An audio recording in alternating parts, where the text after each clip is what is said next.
నమస్తే. తెలంగాణ రాష్ట్ర వ్యాప్తంగా భారీ నుంచి అతి భారీ వర్షాలు కురుస్తున్నాయి. ఓవైపు వరదలో బురద రాజకీయాలు అనేటువంటి ఒక చర్చ కూడా జరుగుతున్నది. కామారెడ్డి కావచ్చు, మెదక్ కావచ్చు, నిర్మల్ కావచ్చు, ఇదంతా కూడా క్లౌడ్ బర్స్ట్ లెక్క వర్షాలు కురిసి అంతా అతలాకుతలమవుతున్నటువంటి పరిస్థితి.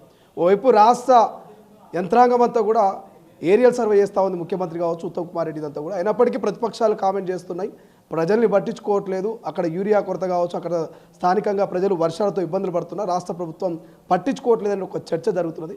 సో మాట్లాడే ప్రయత్నం చేద్దాం. Fire brand Congress party senior నాయకులు తుంగతుర్తి ఎమ్మెల్యే మందుల సామెల్ ప్రస్తుతం మనతో పాటున్నారు. సామెల్ గారు, వర్షాలు పడి మెదక్, కామారెడ్డి అంతా కూడా అతలాకుతలం అవుతున్నది. ముఖ్యమంత్రి నిన్న ఏరియల్ సర్వే కూడా చేసినటువంటి పరిస్థితి.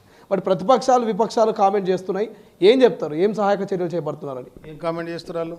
ప్రజల్ని పట్టించుకోవట్లేదు కాంగ్రెస్ పార్టీ అని చెప్తా ఉన్నారు. అంటే ఇప్పుడు యంత్రాంగం అంతా పోయి, మంత్రులు పోయి, ముఖ్యమంత్రి గారు పోయి, ప్రజల దగ్గర పోయి ఓదార్చి ఇవన్నీ చేస్తే పట్టించుకోనట్ట.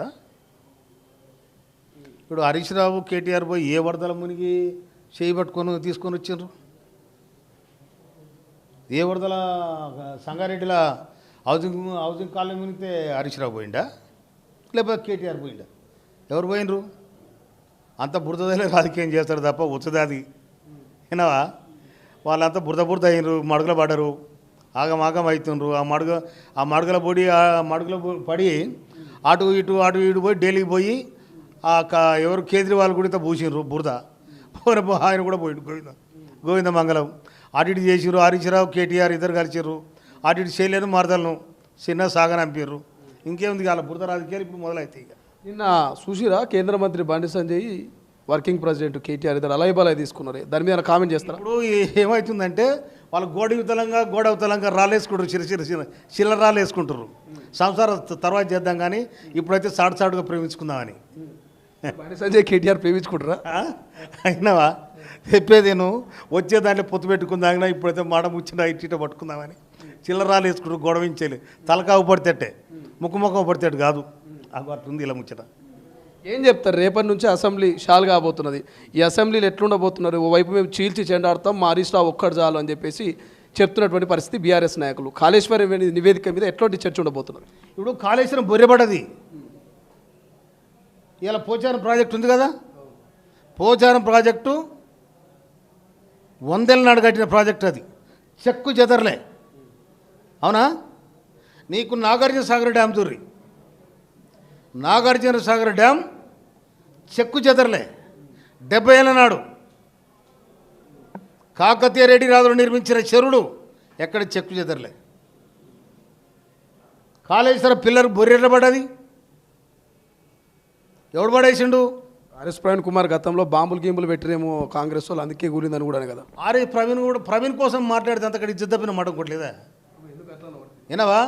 ఏకధాటిగా ఒక బహుజన వ్యవస్థనే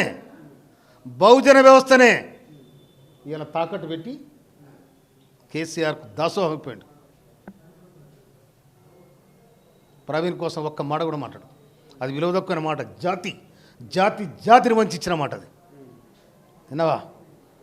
బహుజన రాజ్యం, దానికోసం కాన్సీరామ్ వేలాది కిలోమీటర్లు సైకిల్ మీద తిరిగి ఈ వ్యవస్థలో బహుజన రాజ్యం రావాలని స్థాపించిన మహనీయుడు కాన్సీరామ్ కలలుగన్న సమాజం ఏతుందో అది రావాలి. బహుజన రాజ్యం రావాలంటే ఒక మాదిగ మహిళను భారతదేశానికి తలమానిక లాంటి ఉత్తరప్రదేశ్లో 3 సార్లు ముఖ్యమంత్రిని చేసిండు మాయావతిని. ఆ పార్టీలో నువ్వు చేరి ఇవాళ నిట్ట నిలువున కేసీఆర్కు ఇవాళ బహుజన బాధాన్ని అమ్మేసిన నిట్ట నిలువున బహుజనుల కోసం కానీ తెలంగాణ కోసం కానీ మాట్లాడారితే ప్రవీణ్కి లేదని కూడా ఈ సందర్భంగా నేను హెచ్చరిస్తాను. ఏం చెప్తారు? మాజీ ముఖ్యమంత్రి కేసీఆర్ వస్తాడా రాడా? ఊళ్ళో మొత్తం ఇదే ముచ్చట. మీరేమనుకుంటారు? వస్తాడా రాడా అసెంబ్లీ? ఇప్పుడు 18 నెలలు అవుతుంది. ఏంటిది? కాంగ్రెస్ వచ్చి 17 నెలల 20 నెలలు అవుతుంది దగ్గర. ఎవరైనా వద్దనరా? ఒకనాడు వచ్చి కిరుక్కుని మెరిసిండు, అవతల పడ్డాడు. వద్దన్నాడు కూడా. ఆయన ఎమ్మెల్యే అయిండు, వచ్చే అధికారం ఆయనకున్నది. విన్నారా? ప్రభుత్వ సొమ్ము ఇటనే ఉండు, ప్రతిపక్ష హోదా బొంతనే ఉండు, వచ్చి మాట్లాడితే వద్దన్నాడు ఎవడు. కేసీఆర్ భయపడుతున్నాడా? కాంగ్రెస్ భయపెడుతున్నదా? కేసీఆర్ భయపడుతున్నాడా? కాంగ్రెస్ భయపెడుతున్నదా? నువ్వు అనుకుంటున్నా చెప్పు. నువ్వు అనుకున్నా నేను అనుకుంటా చెప్పు. ఇంకోటి మా హరీష్ రావు ఒక్కడు చాలు, కేసీఆర్ అవసరం లేదని ఒక చర్చ కూడా జరుగుతుంది. హరీష్ రావు ఒక్కడే పూర్తి స్థాయిలో కాంగ్రెస్కు సమాధానం చెప్పగలడు అసెంబ్లీలో అని అంటున్నాడు. సరిపోతాడా? ఒక్కని చాలు. ఇది కూడా కరెక్టే అంటారా? బా చూసుకోరమ్మన్. ముఖ్యమంత్రి కూడా ఒకసారి వేదిక మీద అన్నాడు, మా మందుల సామెలు ఒక్కడు సరిపోతాడు అని. ఈ మాట చెప్తున్నా నేను. రమన్ ఏ చర్చకైనా సిద్ధం సామెలు. హరీష్ రావు మొత్తం అసెంబ్లీకి ఒక్కడైతే హరీష్ రావు ఒక్క మందల సామెలు చాలు. చూసుకో మరిగా దెబ్బ ఎట్లా ఉండాలి. సమాధానం చెప్పవన్ అవుతుందా? అంటే నిజంగా ఇన్ని విచారాలు చేస్తున్నారు. గొర్రెల స్కామ్ అంటారు, బర్రెల స్కామ్ అంటారు, చెప్పుకుంటూ పోతే చేపలు అంటారు, ఇక ఫోన్ ట్యాపింగ్ అంటారు, విద్యుత్ అంటారు, ఇప్పుడు ఈ కాళేశ్వరం అని పడుతుంది. ఏదొక్కటి కూడా కొసెళ్ళిన దాకా రాకపోయా. వస్తుంది ఐదానా ఈ నివేదికతోటి అసెంబ్లీ చర్చతోటి కొసెళ్తుంది అంటారా? 5 రోజుల తర్వాత అసెంబ్లీ 5 రోజులు ఉంది. 5 రోజులలో దాదాపు డైలీ 10 గంటలు చర్చ నడుస్తుంది అనుకుంటున్నాను నేను. 50 గంటలు. అవునా? 50 గంటలు ఏం జరుగుతుంది అప్పుడు దూరా తొలివేలు తీసుకొని ఆయనే తొందరపడకుండా ఆడికి వచ్చిండు. అప్పుడు నీకు తెలుస్తుంది అంతా. ఏం చెప్తారు? కవితమ్మ కనబడతలేదు, అమెరికా పోయింది, అటే పోయింది, ఇంకా రానట్టు కనబడుతుంది. కింద పాపం అనే పాపం కొడుకు అమెరికా చదువుకుంటూ అయ్యా నీకు దండం పెట్టిపోతా అని చెప్తే దర్వాజా కూడా దాటనేలేదే వాళ్ళు. గీత పాపం అనే ఎవరు కూడా ఎవరైనా 10 మంది కొడుకుల్లో ఒక బిడ్డ ఉండాలనుకుంటారు. ఎందుకంటే సచ్చినాడు ఏడ్చేది మొట్టమొదటి ఏడ్చేది బిడ్డే.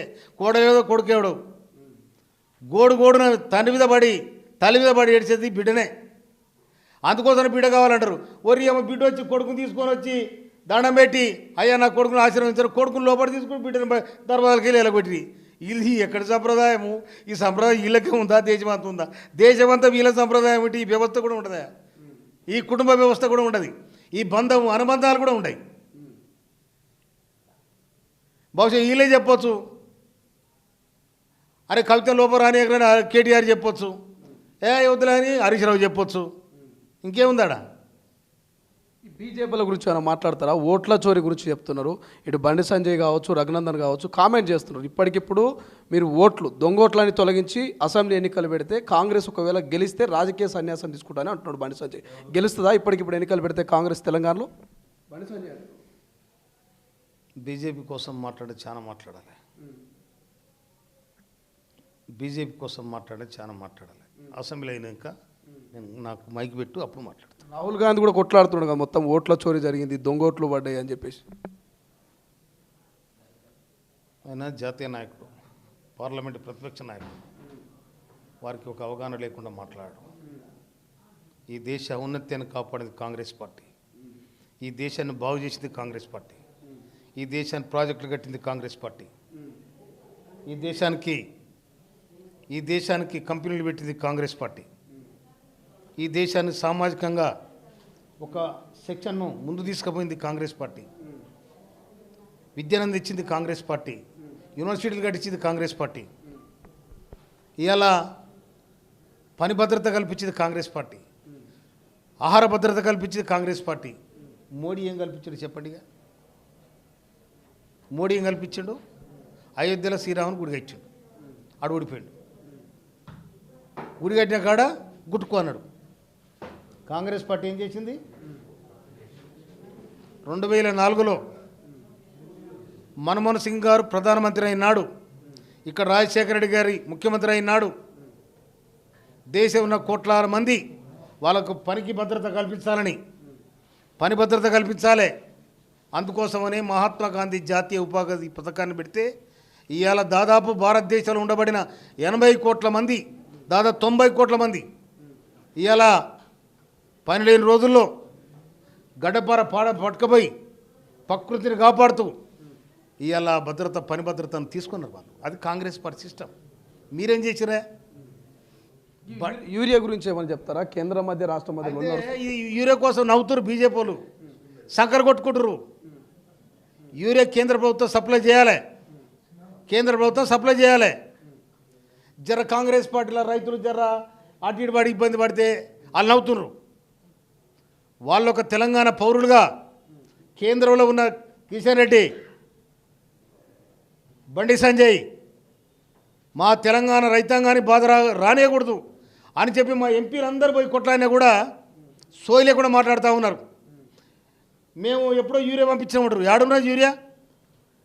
ఏనాడైతే క్షేత్రస్థాయికి వస్తుందో, పిఎస్సిఎస్ సెంటర్లకు వస్తుందో అప్పుడు మాకు యూరియా అందినట్టు లెక్క, రైతుకు అందినట్టు లెక్క.